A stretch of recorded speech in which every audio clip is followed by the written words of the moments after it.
I don't know about you, but I myself love vampires, which shouldn't come as a surprise since I live in Romania and that adoration comes with the territory. So you can imagine how pleased I was when I saw what this new studio who worked on The Witcher 3 Wild Hunt produced. Here's a small preview from Rebel Wolves if you haven't seen it yet, just a few seconds.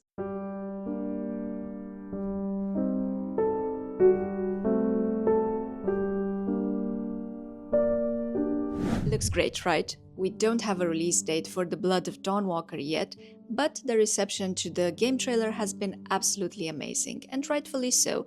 It is lore heavy, it has stunning visuals, and it promises a unique take on the vampire game trope. As you can already tell, The Blood of Dawnwalker is a single-player open-world dark fantasy RPG taking place in the 40th century Europe that has been ravaged by the plague and several bloody conflicts. A scenario that favors vampires to step out of the shadows and overthrow feudal lords.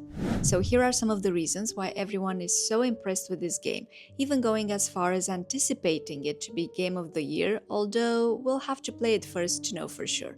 But moving on. The game trailer is very intentional and effective. Releasing it right now was a very successful marketing strategy, especially since the movie Nosferatu was recently out in cinemas, and both that movie and this game strongly tie into Romanian folklore.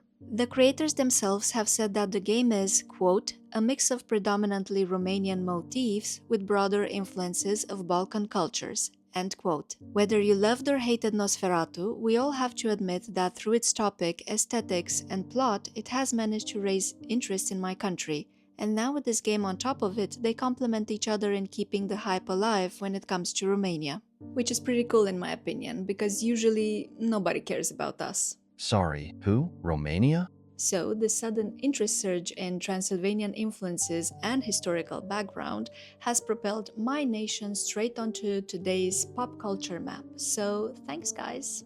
The game promises great narrative depth. The entire time I was watching the trailer, I felt like I was experiencing a movie scene. Truly, the dialogue, the characters, the way they moved and interacted, everything seemed to fall into place beautifully. I am life. I am death. I am fire. It simply keeps you invested and at the edge of your seat, wondering what will happen next. There is an emotional engagement with players based on the characters' actions and words, and from the looks of it, this game doesn't just deliver an exciting adventure. It offers a complex, multifaceted experience that challenges players both intellectually and emotionally.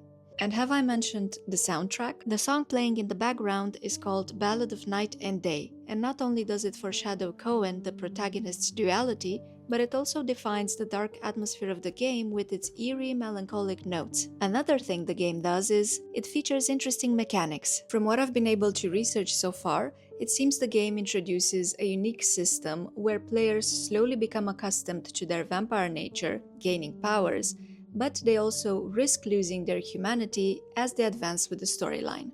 Also, we will be challenged with a day-night cycle which will affect our gameplay accordingly. This makes a lot of sense because, as we know, vampires are usually stronger at night and weaker in daylight, so that's going to be interesting to see applied in the game. One more thing I'm not particularly happy about is the 30 days time limit mechanic.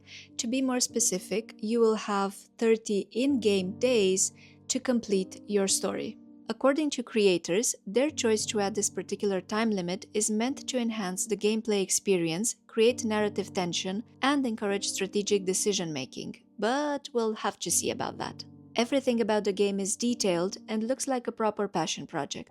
We've already been told that the game was developed on Unreal Engine 5, which means we'll get to experience cutting-edge graphics and visuals, immersive gameplay, better performance, and very realistic characters and animations. Character design is clearly on point. We have beauty number one here, who is reminiscent of a Strigoi, although judging by the gladius he's carrying around, he might be as old as ancient Rome, I guess. If you want to know more about this creature, I have a video on my channel about Balkan monsters in which I describe our lovely folklore creatures, so if you're interested, go ahead and check it out. I absolutely love his Roman and Iron Maiden inspired armor and of course his needle-like teeth that make him look monstrous, lethal, and predatory. As for beauty number 2, you're thinking about this one, right? Well, joke's on you because the heart wants what it wants. The design is crazy good with this one, and I particularly love her dominion over blood. Hope we get to have a similar skill for Cohen. Like I said, everything about the game is very detailed, and I'm a sucker for hidden meanings and symbols. Even the game's logo is a 10 out of 10.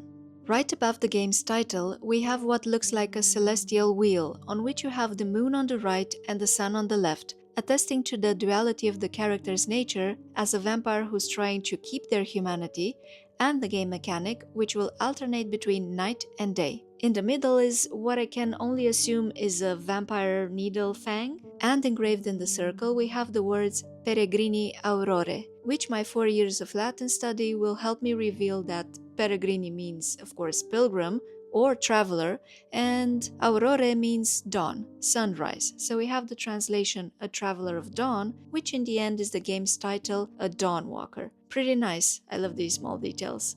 We also get to see accurate medieval citadels, polished hairstyles and traditional Romanian clothes, Balkan forests and settlements, and even Romanian-inspired murals. Shout out to our church in Floreșteni. I'll definitely be keeping an eye on this studio because they seem to be thoroughly invested in offering immersive experiences and amazing storytelling, which to me, those are the most important things in a game, so I'll probably be throwing my money at this one right from the start. However, no game can be perfect, and in my case, that time limit feature is a bit of a deal breaker. I'm the kind of gamer, and I say that humbly, who likes to take their time in a game.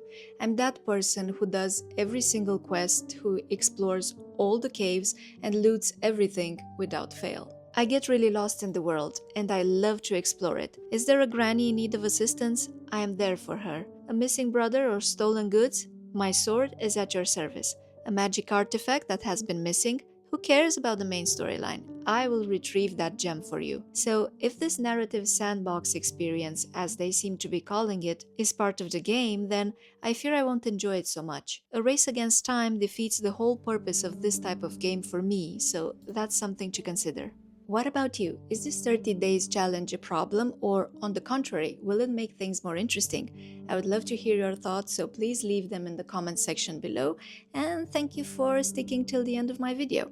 My name is Denny. I have a channel about movies and games, so perhaps if you're feeling generous, maybe like this video and subscribe to my channel. I would be very grateful. Thank you for today, and until next time, please take care everyone. Bye!